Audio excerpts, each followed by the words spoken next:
Welcome to the Survivor to Thriver show with your happiness expert, Samia Bano. Are you a survivor of abuse or other trauma? Are you tired of feeling stuck, silent, and stressed all the time? This is the podcast people from all over the world join in to learn exactly how to stop suffering and start living with more inner peace and joy. Are you ready to eliminate suffering from your life and transform from a survivor to thriver? Then congratulations, you are in the right place. Let's get started.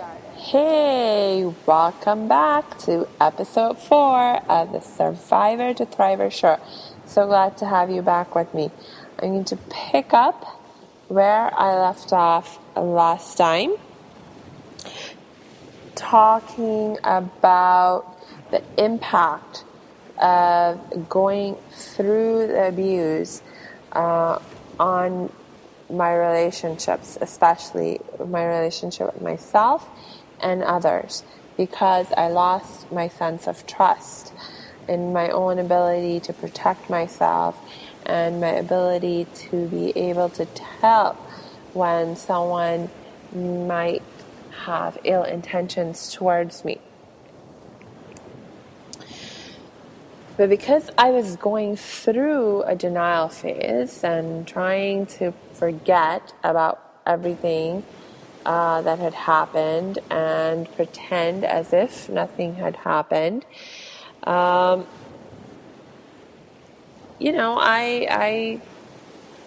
put myself in a tricky situation, right?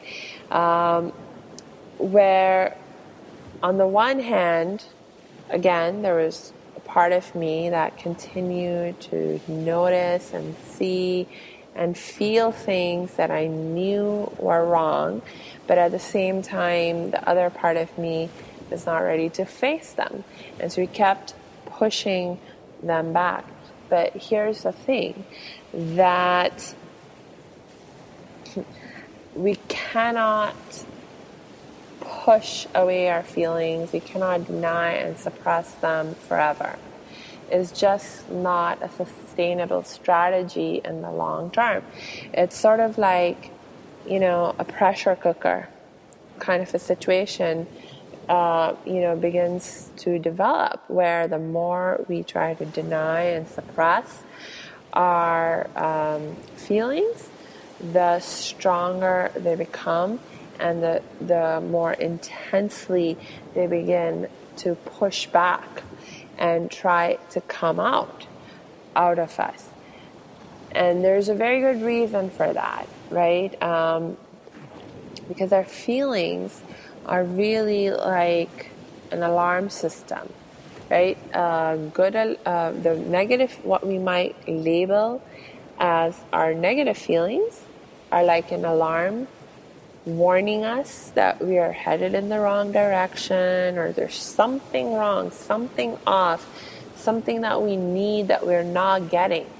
And they're trying to warn us about it and alert us to that challenge, to that problem, to that missing thing that we need and we're not getting. And when we don't pay attention to the alarm begins to ring louder and more intensely, hoping that we will then pay attention. So the more you ignore, the louder the alarm will ring. Okay, so it does not help. In the short term, you may be able to ignore it, but in the long term, it just becomes more and more difficult. And the way that started to manifest in my life and experience was as a growing sense of discontent and anger that started to bubble up from within me, and it became harder and harder for me to hold back and hide within the walls that I had erected. And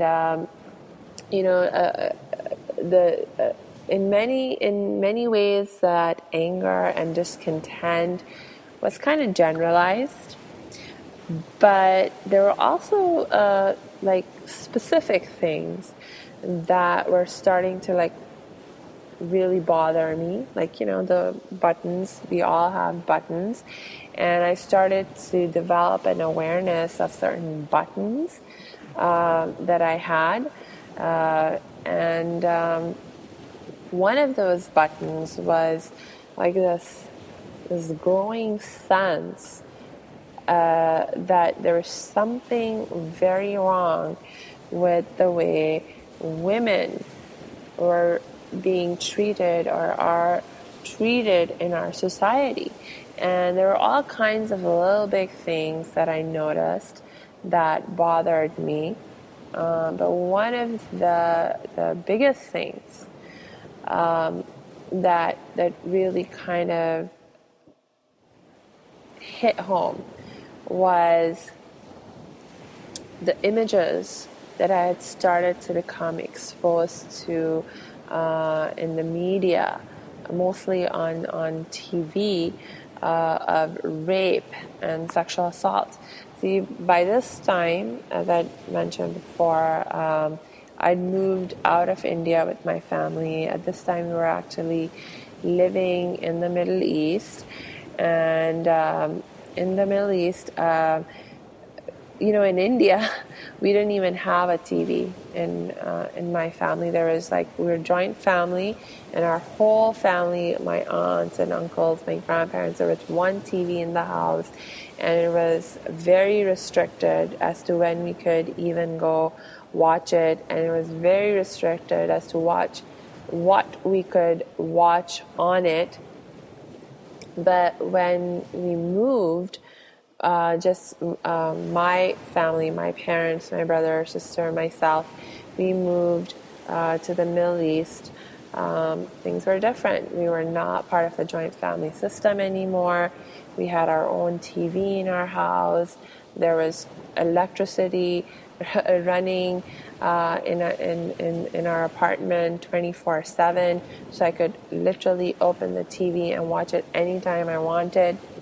And so I started becoming exposed to things, to images and stories being portrayed in the media on that I'd never really been exposed to before. And I saw a lot of images and stories where women were being abused and assaulted and raped. Not abused like I was abused. I mean, the images that I saw, and this was actually one of the things that really confused me, because the images that I was seeing, again, at that time I didn't know, but they were very stereotypical images, right, of women that were being raped or abused or assaulted. They were always doing something that they shouldn't have been doing, or they were always somewhere they shouldn't have been, or they, you know, like, for example, they would show, oh, they were at these bad parties where, you know, there was drinking and dancing, and they were wearing provocative clothing, or maybe these women were, you know, like roaming in dark alleys, you know, or deserted streets in the night, and things like that. And, you know, and they were so stupid. Why were they doing these things? You know, of course they were going to get in trouble because they were acting in these stupid ways and being in places they shouldn't have been. You know, and there was just like this victim blaming, you know, that was both implicit and explicit in these stories and in these images that I was being shown. And there's something that really bothered me about this. And the thing was that even though, and the other thing, so that when they did show images of these women being abused and raped and so forth, it was always like a scene where the women be screaming and shouting and fighting and trying to run away and emerging from these experiences are bruised and bloodied. And none of these things were similar to my experience, because I had been in my bed, in my room, in my home, surrounded by my family members, right? So I wasn't doing anything I wasn't supposed to. I wasn't in any place I wasn't supposed to be. I wasn't wearing anything I shouldn't be. Neither did I scream or shout or try to run away. Neither was I bruised or bloodied through the incident. So none of those things matched up, but there was something else that when I saw the emotional reactions that were being portrayed in the aftermath of these women being showed were being abused, the silence, the sense of trauma, the sense of blame and guilt and shame, those were the things that I related to. I was like, this is like what I'm experiencing. This is like what I was feeling. So I was like, okay, so I wasn't raped, but I'm experiencing what these women I seem to be experiencing. So I still didn't know like the proper label for what had happened to me, but I was starting to sort of, get closer to the truth in terms of an understanding of what had happened. But here was the other thing about what I was seeing and hearing that was like really really bothersome and really disempowering, was all the messages of victim blaming, the blaming and the shame.